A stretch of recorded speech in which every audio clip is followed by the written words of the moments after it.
Hey Pam, welcome to the podcast. Stephanie, thank you for having me. I'm so excited to be here. I am also so excited. When we chatted a few weeks ago, just hearing all your background of being a triathlete and just your passions about what you do, it just got me fired up for this conversation. So, would love to start off there and just have you give just a nice, deep introduction of who you are, your background, and why you're so passionate about what you do. Okay. Well, really high level. I live in Boulder, Colorado. I'm a freelance health and fitness writer. I'm an athlete. I'm a weight neutral health coach, and I'm married and have two kids. Backing up as far as the deep introduction, I was not an athlete growing up. I hated gym class, dreaded gym class. I was the kid that was like, how can I get out of this? When we had to run 10 miles in middle school for the state fitness test, I would 10 die. miles? No, did I say 10 miles? Yeah. 1 mile. No, one Okay. mile. I was like, I what kind of think what sport I did was you in my go to? head, I was like, I was just killing myself to try to do it in 10 minutes. That's what I was thinking of. Like my Okay, goal was okay. like 10. Yeah, oh, I would die. I would die. And Yeah. so hated sports, not good at sports, terrified of, anything with a ball, just count me out. And in high school, I played lacrosse, which I don't know why. I think a couple of my friends were like, you should do it. Peer pressure can be really strong. I think I was flattered too that my friends were trying to get me to join something because I went to a new school. It was new for me in the ninth grade. So I think that was a lot of it. Actually, that's how I've gotten into a lot of things. Like the group fitness coordinator at my gym when I was younger was like, you would be a good spin instructor. And I was like, oh, I would. And then it was like, okay, I'll do that. So flattery is my love language. So anyways, I joined the lacrosse team. It's terrible. But because of that, I started running. And I realized, okay, this is something I can do. You don't have to worry about strategy, coordination, what is the other team going to do? None of that. I can just keep going. And it's really gratifying, as you know, as an athlete. Like if you put in the work with something like an endurance sport, you're going to reap the rewards. You're going to be able to run a little longer. You're going to be able to run a little faster. So pretty quickly, I was getting that feedback. And it made me feel really powerful. Made me feel like I had some agency. Made me feel like maybe I'm not like that loser that's always going to be picked last for everything. And because there's so many other things in life that you can try really, really hard and you don't always get what you want. Now, not to say with every athletic endeavor you're going to train hard and you're going to get the result you want, but and especially as you progress in a sport, it gets harder and harder to make those gains. But as a beginner, it's so obvious and it's so motivating. So that was really fun. And then I fast forward to, I guess, grad school. I ran my first marathon. From there, as many runners do, I got injured. So took up swimming, got into spinning at the gym. And that, like, from there, that's how I started teaching. But then, like, the wheels started turning when I met somebody at work who did triathlons. And I realized, I had the idea that the only triathlon out there was the iron distance, which was like inconceivable to me. But my Yeah. friend was doing sprint triathlons, which can take, under 90 minutes. And I was like, oh, this is like something normal people can do. So I did my first triathlon. Eventually I did an Ironman and then another Ironman, but that was later. But I found a lot of, why am I so passionate about it? Like I said before, like makes me feel powerful. For my mental health, I've never been like diagnosed with a mental health thing, but I suspect that I would be coping with like anxiety and or depression if I didn't move in sweat almost every day. In community, I've met so many great people through sports. Yeah, and I just love how I feel when I feel strong and powerful and fit. I've seen some really cool places through biking. I've done a lot of bike trips. Like I've biked across the state of Arizona. I've taken my bike to Spain. Yeah, I mean, we could spend the whole podcast just me telling you how many great experiences I've had through sports. I love it. And obviously now, if you did have to run 10 miles, now it's not a big deal. Yeah, exactly. And so one of the things that we really wanted to dive into, I mean, of course, we'll scatter in your Ironman experiences throughout the podcast, but one of the big topics is talking about not using weight as a goal and using some of those things you talked about, the community, the fun, the mental health aspects, setting goals in other ways. Could you talk a little bit about that? Yeah, for sure. Well, to be honest, I think it was never like a primary goal. It was definitely not a stated goal. But in the back of my head was always, how many calories will this activity burn? Like, how will this give me the body that I want to have?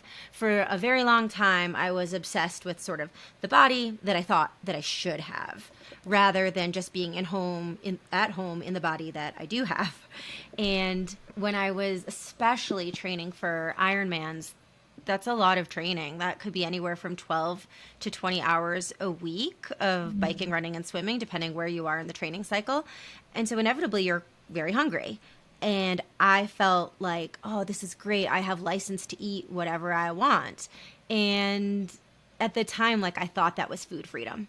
And realizing in retrospect that was absolutely not food freedom. I was justifying my food based on my activities. Whereas I now have the mentality of food is meant to be enjoyed. All foods are okay. No foods are bad.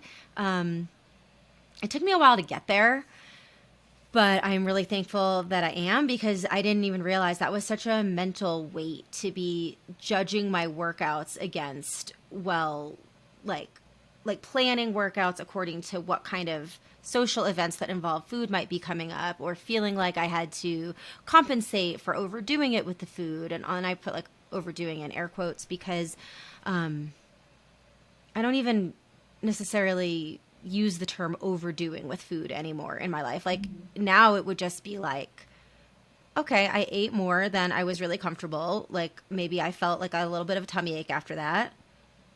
But it's over now. I'm moving on from it. Whereas before, there would be a lot of guilt. It would be like, I overdid it. And instead of now, it's just like, oh, I ate a little too much, more than I needed. Okay, done. Full stop. Before, it would have been like, I ate too much, and I'm out of control, and I'm going to get fat. And if I get fat, then I'm not as worthy of a person. Like and it wasn't always like explicit, but that was the implicit messages that I had internalized and was very much a victim to, and not even realize, like, I knew that I was afraid of being fat, but I don't even think I knew the word fat phobia back then.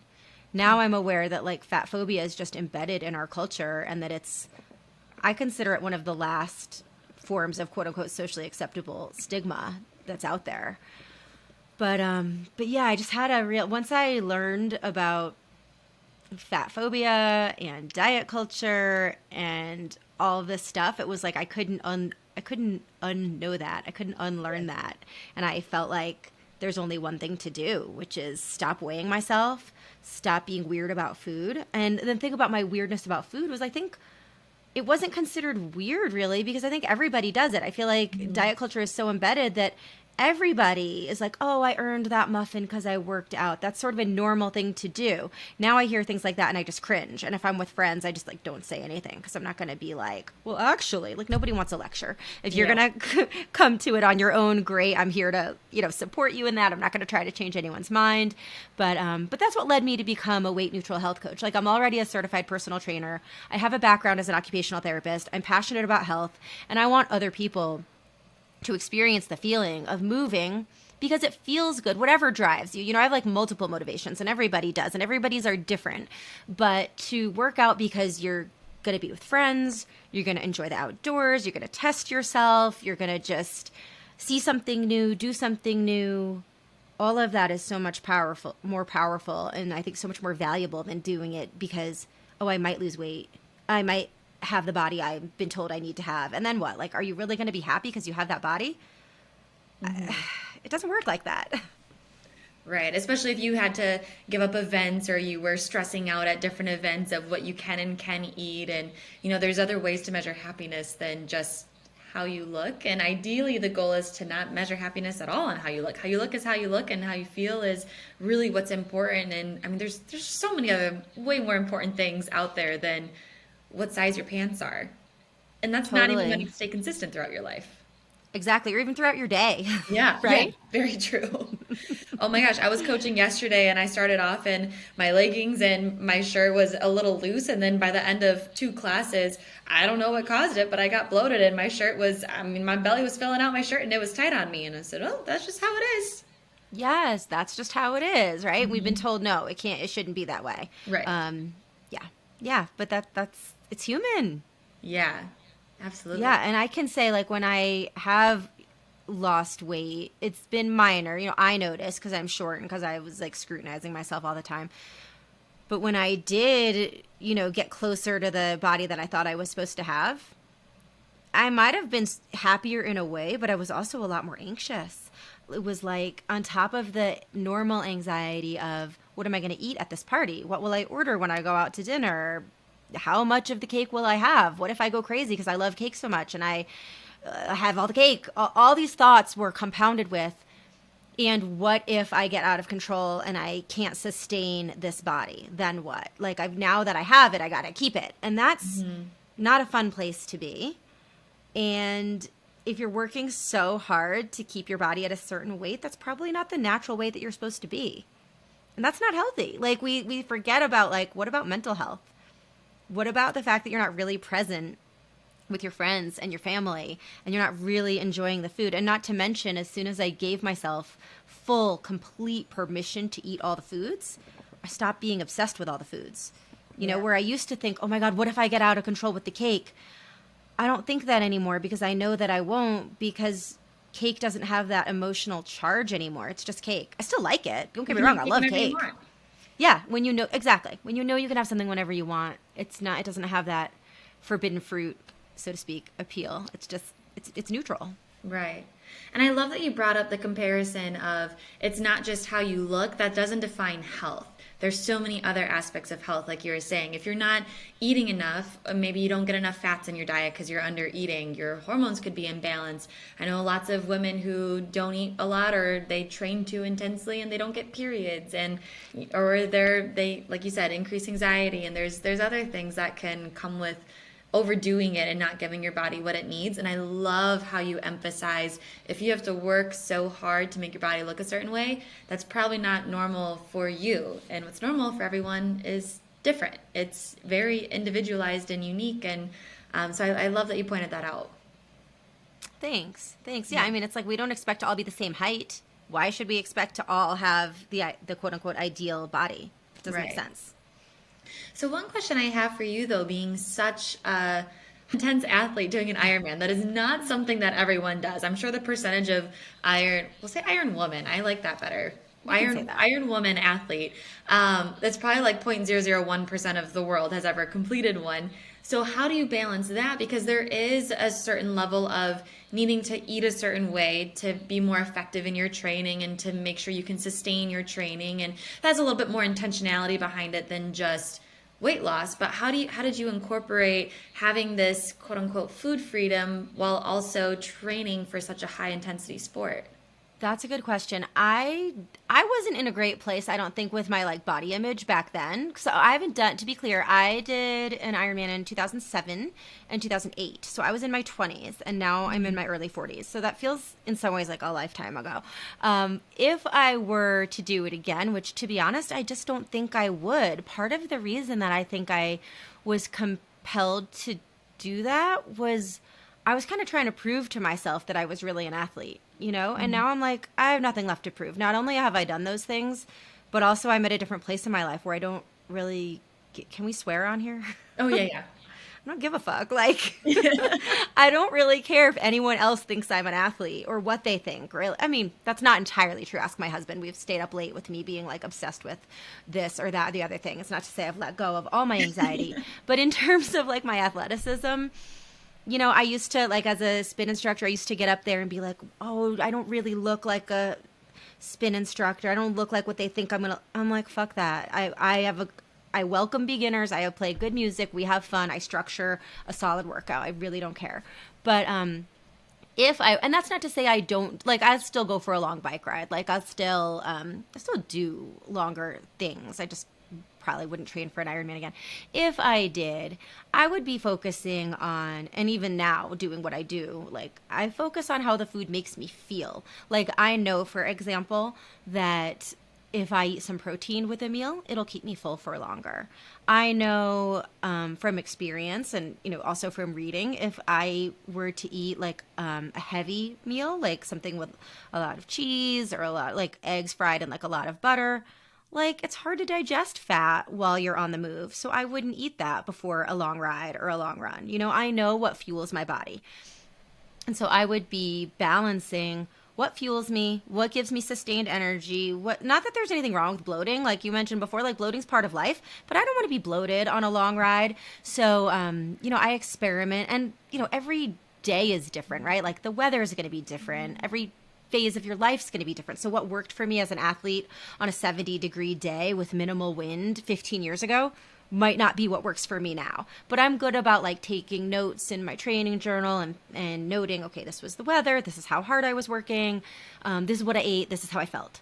So I would take those things into account to be like, all right, I don't want to eat that thing that made me bloated before, right? I don't. So what works? So really just looking at myself as a science experiment, but not entirely, right? You got to live your life. So if it's the night and I'm going out and I don't have a big workout plan the next day, I'm going to eat what looks good on the menu. Like if I'm out, like I'm just going to enjoy that food. So I guess it depends on the day, it depends on the meal, it depends what's going on. But yeah, like my breakfast before a 90-mile ride is going to look very different than my breakfast before I'm sitting at my computer to work. So does that answer your question? Yeah, I think so because I was kind of pulling things that you were indirectly saying, and it all around it just relates back to intuitive eating, and I know that's kind of been a buzzword that's been going around the like anti-diet world is Yeah. intuitive eating, but Yeah. it really is just listening. It goes back to normalizing what your body is supposed to look like, feeding it what it needs. If you're hungry, eat. If you're full, stop. If you are craving sweets, have some sweets. If you're Yes. craving this other thing, have that. If you know that you want to have a great workout or go for a nice long ride, you know what fuels your body best. And so it sounds like you were basically describing what intuitive eating is. Yeah, I'm big on intuitive eating, and I also when I discovered it, that was like a total game changer. And I read the book and I like did all the chapters, and I'm actually I have all the course materials. I'm going to become a certified intuitive eating counselor, so I'm excited Oh. about that. Yeah, but I think it's unfortunate to me that like a lot of the intuitive eating terminology has been co-opted by things like Noom and other diets or quote unquote lifestyles, and I'm like, no, you're ruining it. But I Yeah. mean, I also think a lot of the reason that intuitive eating I think works for me and works for people in general is because you're tuning into yourself instead of trying to look for something out here to tell you what to Yeah. do. And just the same as like where before when I was a different place in my life, like I needed that sticker, that gold star of like I'm an Ironman to make myself feel like I was a legitimate athlete. And I'm like, I don't need that anymore. I can go on my own bike ride and know that I pushed myself or know that I had fun with it or whatever, and that's all I need to know that I'm an athlete. And if I feel like I want to go for a walk instead of do something hard, I'll do that. Just like sometimes I eat a salad and sometimes I eat a brownie and sometimes I eat a sandwich. It's just like I listen to myself now instead of listening to, oh, well, they're doing that over there, maybe I should be doing that, or the app is telling me to eat this many grams of protein, I Right. guess I better do that. Yeah, and it's a really important differentiation that you're making of, what you're going to eat before you fuel a longer ride or a workout class or whatever kind of movement brings you joy. What you eat before, your goal is what's going to make me feel good in that workout. And it might be something a little bit more along the lines of, the chicken breast and some veggies and something, the stereotypical healthy meal because it'll fuel you. But that's not choosing the brownie because you're not supposed to. It's you're prioritizing feeling good in that movement, knowing that you can easily just have the brownie afterwards. Exactly, exactly. I was actually talking to my daughter about this recently. She's 9. She's not a fan of breakfast, but her school lunch happens late in the day, and she had been telling me that she like lost focus on some math thing because she was hungry. And as much you can't make somebody eat, so I'll encourage her to eat breakfast. I'm not going to force her. I can't force her. But I told her does that kind of make you think maybe you should eat breakfast if you're that hungry by 10:30, 11 o'clock? And she said, well, I'm listening to my body, which I think is awesome. And she's probably heard me say that. Like, they hear everything, they see Yeah. everything. And I said, listen, listening to your body isn't just in that moment, does it feel hungry? Because I get that you might not be hungry right when you wake up. And the bus comes so early. We have to get out the door at like 7:10. So I get why she's not hungry first thing in the morning. But I said to her, if you have a pattern of always being hungry at a certain time, listening to your body also includes eating like preventatively. Like, it's okay to eat breakfast even if you're not super hungry, if you know that that's going to give you the energy you need for later. So Yeah. by like the same token, I'm not going to be hungry on a long run or on a long hike or on a long bike ride. I'm probably just not going to be hungry, but I will still eat a gel at least every hour. I'll still eat the banana that I brought at the halfway point or the sandwich or whatever it is. I'll still eat something because I know I need that energy and I don't want to bonk. So to me, that's also encompassed by intuitive eating. Yeah, I love that point too because I think even myself, whenever I describe it to people, it's eat how you feel, eat how.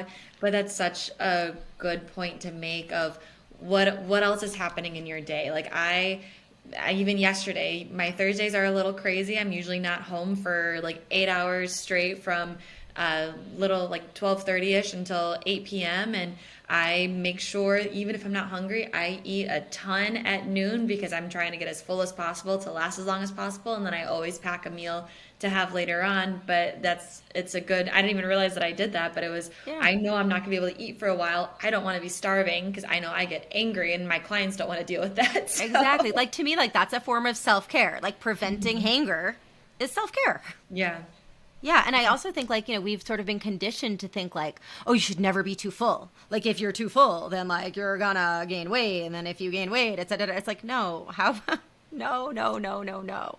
And I think the thing about intuitive eating that's so hard for people to grasp is that, like, I read an article recently, I think it was in Vogue, it made me so angry. It described intuitive eating as a diet, and it described why it doesn't work for everybody. And I'm like, wait, but you've got the whole thing wrong when you start out by calling it a diet, because the goal cannot be weight loss. Like, it's not about moderate eating. It's not about never being too full.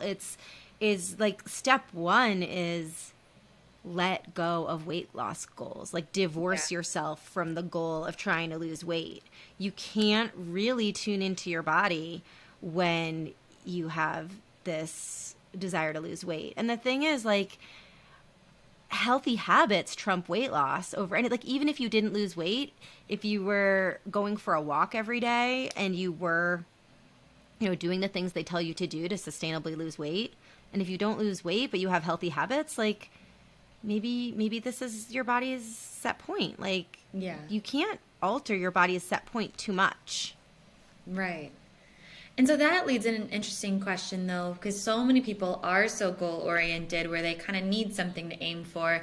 What would be either some examples or advice you would give to someone who wants to set a goal, but because everything in the world tells us to have it be a number on the scale, what else would you recommend that they aim for?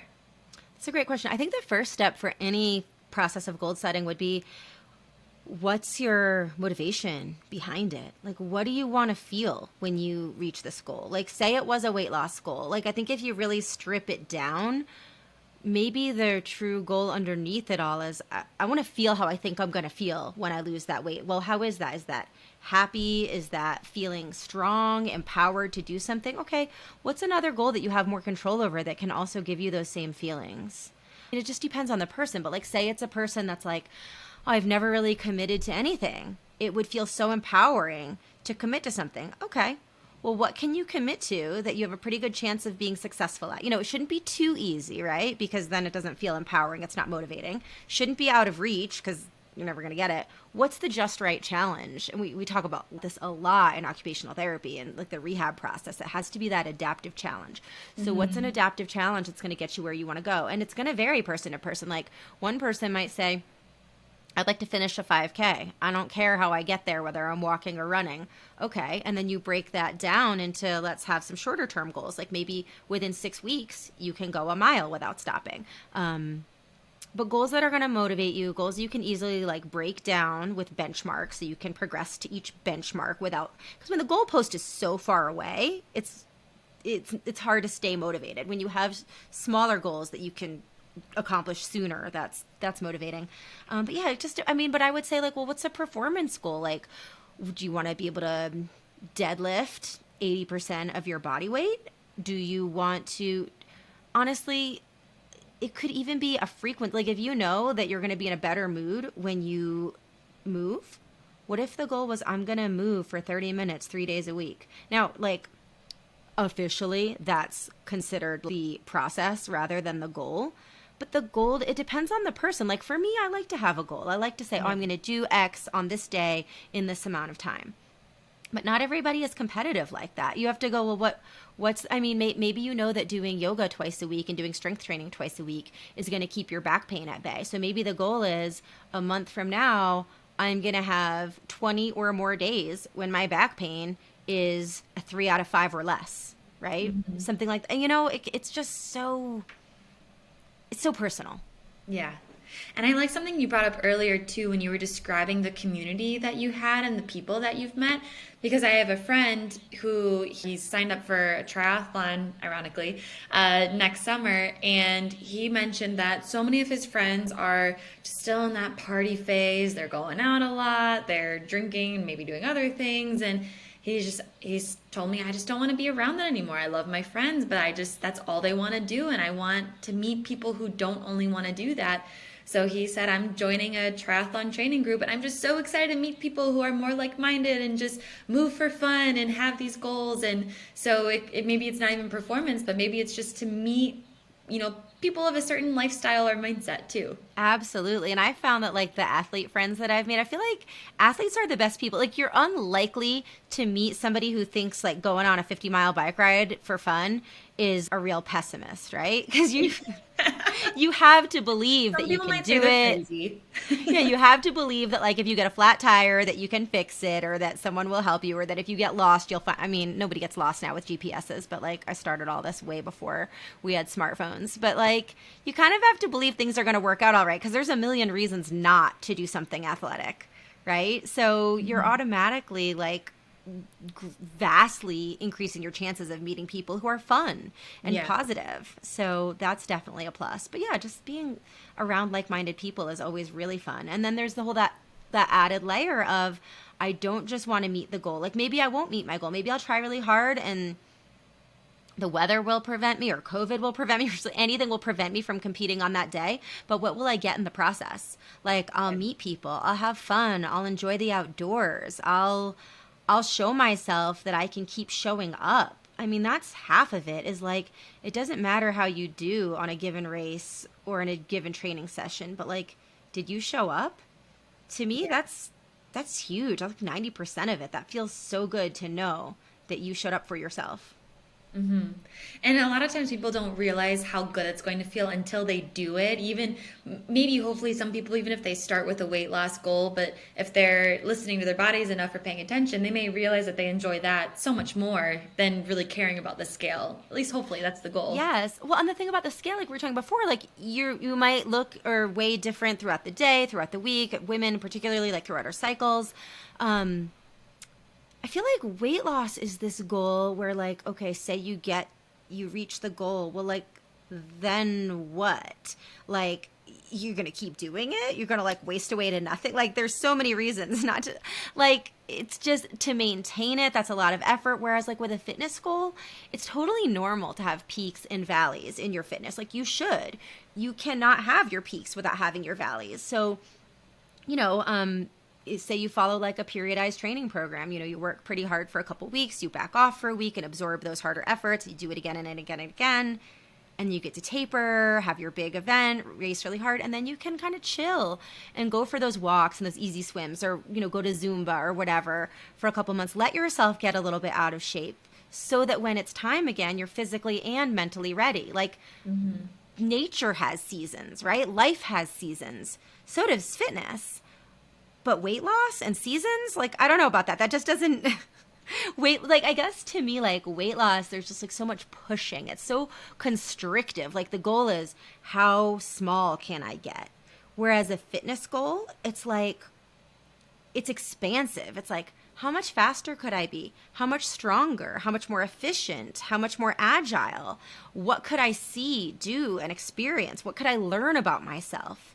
It's such a bigger thing than something as small and, I guess, vain as weight loss. I'm going to say it. It's vain. And I'm not blaming anybody for being vain in this culture. It's like, it's almost like, of course we're vain. We're being told that this is, especially women, we're being told this is one of, if not the most important thing about you is how you look. So I don't blame anybody. I think the word vanity gets a bad rap, but it's like the air we breathe. Yeah. You were so good because you half answered my next question because you even mentioned that flattery is your love language. I mean, love the compliments, and it's all around us on social media, on billboards, advertisements, how we talk to each other. It's just intertwined in our language and we don't even realize it. So what's some advice that you have for constantly being thrown these messages, but then, and like I said, you half answered this because who would listen to the last couple minutes that you just said and not be excited to have that be your goal. But I don't know if you want to dig into it a little bit deeper. Yeah. I mean, it's hard. I mean, it takes a while and I'm still working on it. I feel like I am undoing all the brainwashing that I've experienced my whole life. And I think it starts when we're little, especially for girls. Like, my children are like, they're just little mirrors. You know, they absorb everything. And from the time, you know, kids go from this stage of like parallel play where they're like near another kid but not really interacting with them, to then when they actually are like sharing and in this imaginary world together. And that happens, I think, when you're like 2 or 3. And as soon as my kids were that age and, you know, obviously talking, when they would greet their little friends, I have 2 girls, they'd greet their little friends and they would say, "I love your coat. Is that new?" Or, "Oh, look at your shoes. Those are so cute." And like, it's cute to hear, but then you're also like, where are they getting that? They are noticing that the first thing my friends and I say to each other when we see each other is, "Look at you," or "Those highlights. Like, did you lose weight?" You know, like, that's how we talk to each other. So I've like stopped doing that. When I greet my friends, I'm just like, "It's so good to see you. Oh my gosh, you're glowing. You look like you have really good energy." I try to take the focus away from weight, body, anything like that. Because that can be so addictive, that praise and that flattery. And it's not healthy, number one. Number two, like, I have to actively work on changing my thoughts. Sometimes it's easier than other times, but a couple strategies that I have is like, sometimes I just force myself not to look in the mirror. Like, if I know that I'm tempted to look and not like and to scrutinize and to, I just don't. I'm just like, wait, I have a choice. I do not have to look in the mirror. And, you know, if I catch myself thinking, I don't love the way I look right now, or this part of me I don't like, whatever. I've gotten a lot better about training myself to sort of go, and so what? And moving on. Or like, you know, and that's not the most important thing about me. Just trying to, like, I can't like, sometimes the thought just comes and it's already there. But once it's there and I notice it, I have the choice to decide what I want to do with that. Do I want to obsess about it? No. Or do I want to go, okay, my pants are a little tight. Okay, I'm going to change into different pants, and that's the end of it. Yeah. And I like how you just differentiated that there, because sometimes the thoughts are so subconscious that even if you're recognizing it and you know you don't want to think that way, you also don't want to beat yourself up for having those thoughts. They're subconscious. We're human. They happen. We're constantly getting these messages. But after that, once you realize it, that's where it's then a conscious decision. And that's where you can be very mindful of how you react to it. So I like how you split that up there of sometimes they still happen, sometimes they occur, but then it's my choice on how I want to react to it. Yes. Well, the other thing that I do that I find helpful is like sometimes when I go to the pool or the beach, like I'm human. I'm not like scrutinizing other people, but I see them. And what I notice most about certain women is not like, and especially I live in Boulder, Colorado, where it's like, it seems like everyone is like an Olympian. You know, these women are like, you know, have a baby and 2 months later they look like they're on the cover of a fitness magazine. It seems like all of them, right? But when I go places and I notice people, a lot of what I notice is sort of like the way they carry themselves. It doesn't matter if they're very thin and very muscular or more curvy or even, you know, in larger bodies. Like, I see like their confidence shining through when I see how they are like in a swimsuit. So when I think like, oh, I'm going to be in a swimsuit, like how do I feel about that? Which I'm going to Mexico soon, so I've been thinking about that. But I'm like, it doesn't matter. What matters is like, how am I carrying myself? How do I feel about myself? Like, what does the way I'm walking and just being in the world, what does that project about me? That's so much more important than like if my stomach is sticking out, which like Mm-hmm. it is. It has since I was a kid. That's just how I'm built. Like my stomach is going to stick out. Like, but so what? Like I'm here and I'm alive and like I can do all these things with my body and I can, play with my kids and I can build a sandcastle with them and I can throw them into the water. And like this morning I was doing a fitness test on my bike. It was like go 20 minutes as hard as you can to like establish your power zones. And my kids were like in my office watching me and I was like, don't talk to me, I'm focusing, but they were like cheering for me and it was Oh, so cute. At the end, my 7-year-old was like, Mom, she goes, that looked really hard. She goes, you look like you were going to cry. And I was like, you know what? Like, good. Let my kids see me working hard and doing what I love and just celebrating, like being in this body that I'm in, no matter what it looks like. I love they were cheering you on. And I think that's even something to remember too. I mean, you were mentioning kind of the stages of life of as we, going from babies and as we start absorbing things and mimicking what we see and really learning from our outside world. Your kids are doing that. But there's also still a sense of innocence. The messages of the world haven't totally sat in their heads. So what are they noticing and what do they really care about? And that's really what's important. What you naturally see and notice about someone before you're taught to see someone in a certain way because that's what the world tells us to. I mean, those are so much more powerful things. And like you said, you could be what society considers gorgeous and be slumpish or frowny, or you even hear about the models who are treating people like crap or rude, Yeah. and you think, oh, like that's, you don't even care about what they look like anymore. You're just, oh, they're not a great person. And that just completely Yeah. turns you off. So remembering things like that, even, there's so Yeah. much more to life than, how much of your belly's hanging out. Totally. And people will pick up on your energy. I can pick up on somebody's energy in like 2 minutes. And I know that other people can too. So try to remember that's what's important. And I also like surrounding myself with like-minded people is, they're hard to find, but like, as you know, my sister is one of them. So like, she's a great person to talk to and Yeah. just, yeah, it's great. And there's a lot of like online communities. There's a lot of great Instagram accounts to follow. There's a lot of people that are spreading this anti-diet message. So I think just surrounding yourself with that is also key. Yeah. Which, speaking of, if people are loving this conversation and want to follow you as one of those accounts that will share all the positive messages, what's the best way for people to get a hold of you, to follow you?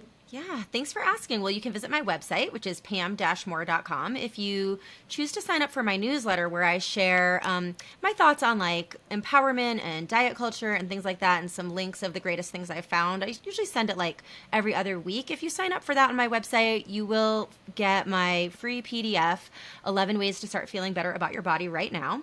That will show up in your inbox. You can also find me on Instagram. I'm Pam Moore 303. On Twitter, I'm Pam Moore Writer, and you can always go listen to my podcast, The Real Fit Podcast, where I interview women athletes. Perfect. And then just to finish up, we've talked about so many great things, but what are either points you want to reinforce or something that I didn't get a chance to ask about? What's like the final mic drop moment that you want to have for this? Just the biggest message that if someone takes one thing away from this, what do you want them to walk away with? Oh my gosh. I guess I would ask people, especially if you're struggling with your body image right now, what do you want people to remember about you?